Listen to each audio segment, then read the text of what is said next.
Iako Fakultet veterinarske medicine u Beogradu ima svoj pčelinjak na kome studenti stiču praktična znanja, ovaj fakultet praktikuje i obilazak pčelinjaka iskusnih pčelara koji su voljni da svoja znanja i iskustva prenesu zainteresovanim studentima.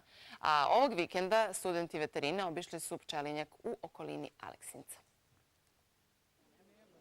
Opredeljeni za veterinu, željni novih znanja i zainteresovani za pčele i pčelarstvo.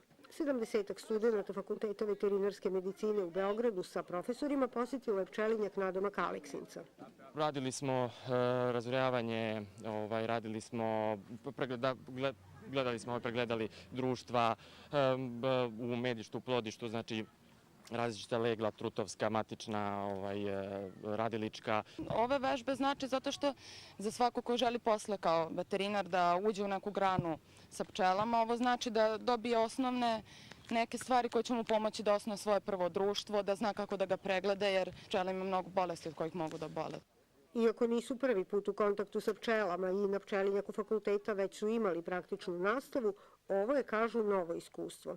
A koliko je ova grana popularna pokazuje i to što se od 155 studenta prve godine veterine, njih 120 čak opredelilo za uzgoj i negu pčela kao izborni predmet. Radimo u okviru predmeta uzgoj i nega pčela, edukaciju studenta iz oblasti pčelarstva, biologije i jednim delom zakačimo i tu tehnologiju pčelarenja i neke, ajde da kažemo, bolesti i patologije sa kojima se studenti sreću. Sve što se tiče same košnice, pčela i svega, mi smo sve to naučili na fakultetu, ali ovdje on nam je sve pokazao možda na neki drugi način, što nam je puno pomoglo, jer onda možemo da izaberemo na koji način bi mi to mogli da radimo. Domaćin studentima veterine, aleksinački pčelar Slavoljub Rakočević, pčelama se bavi 3,5 decenije. Studentima je pokazao novi način razdvajanja pčelarskih zajednica i proizvodnje matica, a ponosan je i na raritete na svom uglednom pčelinjaku sa 100 košnica.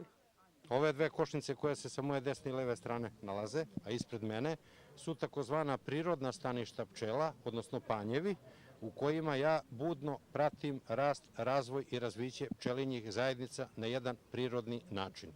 Konkretno, košnica koja se ispred mene baš nalazi je takozvana Iberova košnica koja je iz 1789. godine. Studenti uče i organoleptičku procenu meda. Jedan od načina jeste vizualizacija boje.